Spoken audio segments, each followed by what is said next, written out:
Depuis des millénaires, les hiéroglyphes fascinent les chercheurs et les historiens. Dans ce documentaire, nous explorons les mystères de ce système d'écriture sacrée, qui a longtemps été considéré comme la langue des dieux. L'écriture hiéroglyphique est un mélange complexe de signes phonétiques et symboliques. Les symboles représentent souvent des objets ou des idées, mais ils peuvent également représenter des sons. Par exemple, l'image d'un oiseau pourrait symboliser sa forme ou pourrait être utilisée pour produire le son qu'il représente en langue égyptienne. Au cours de l'Égypte ancienne, les hiéroglyphes étaient omniprésents.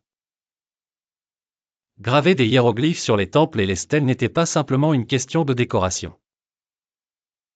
C'était une façon de rendre hommage aux dieux et de s'assurer qu'ils restent à jamais dans la mémoire collective. Les temples, véritables centres religieux et culturels, étaient ornés de ces écritures sacrées, détaillant les louanges, les lois et les mythes qui régissent la vie quotidienne. Les prêtres et les scribes consacraient de longues heures à rédiger des textes sur le papyrus, un autre support fondamental. La signification sacrée de ces écritures était telle que seuls les initiés, les scribes dévoués et les prêtres, étaient capables de les interpréter et de les manier. L'éducation de ces spécialistes était rigoureuse, et les hiéroglyphes n'étaient appris qu'après des années d'études.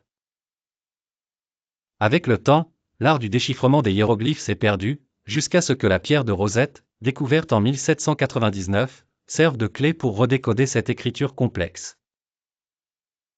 Le linguiste français Jean-François Champollion a consacré une grande partie de sa vie à dévoiler les secrets des hiéroglyphes, redonnant vie à une langue longtemps oubliée.